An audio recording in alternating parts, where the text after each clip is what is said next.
sorry. Hello. Today I'm going to talk about the very controversial topic of traffic filtering on a motorcycle. But first I want to tell a story.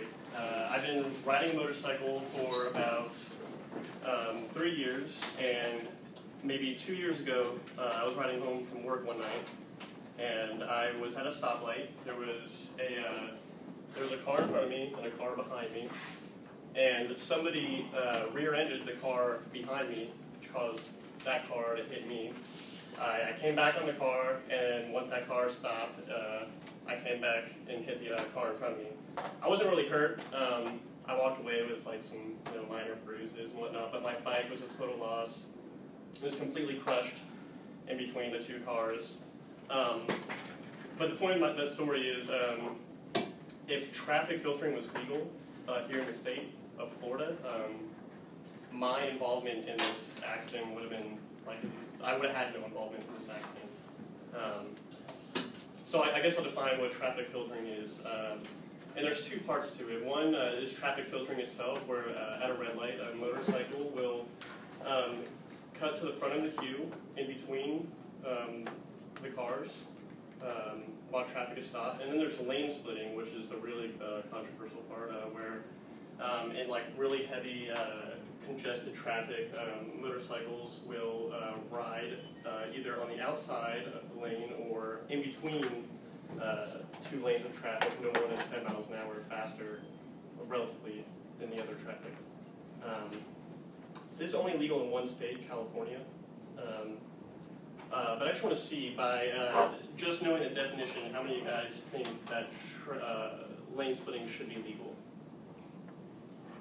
So just like maybe 3 or 4, which makes sense. It's every time you see somebody doing it, you have some kind of resentment for it. Not only because usually they're doing it in a really dangerous way, but also because it's illegal and they just shouldn't be doing it anyway.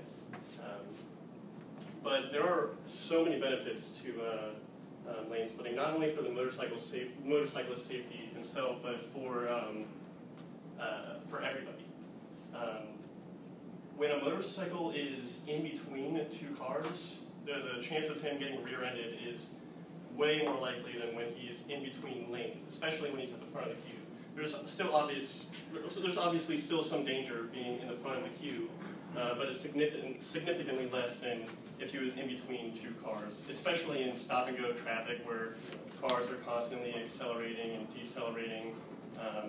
The chances of getting struck from behind are significantly higher if you're, in between two cars. It also helps with the flow of traffic because a motorcycle takes up space in between two cars. In that space, if the motorcycle wasn't there, traffic would obviously be a lot shorter. The University of California, Berkeley, actually did a study that showed, and it's in California where lane splitting is legal. They did a study that showed that motorcyclists who lane split are significantly less likely to be struck from behind or suffer head or torso injuries.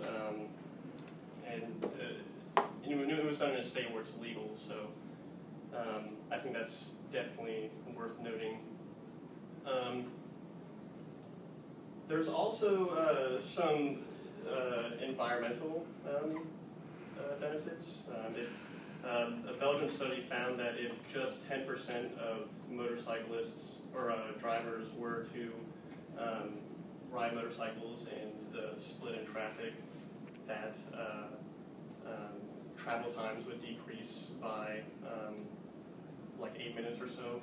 But also motorcyclists use less emissions, and if cars are traveling, for a less amount of time, there would be less emissions. There's obviously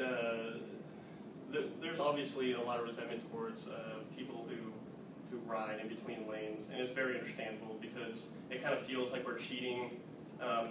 But the convenience of it is only secondary to the safety benefits that it has. I was extremely opposed to lane splitting until I career ended, because that wouldn't have happened to me at all. So hopefully I've changed your guys' perspective at least a little bit. Maybe do some research and look at some studies, because the numbers speak for themselves. And hopefully it'll be legal in more than one state in the near future. That's it.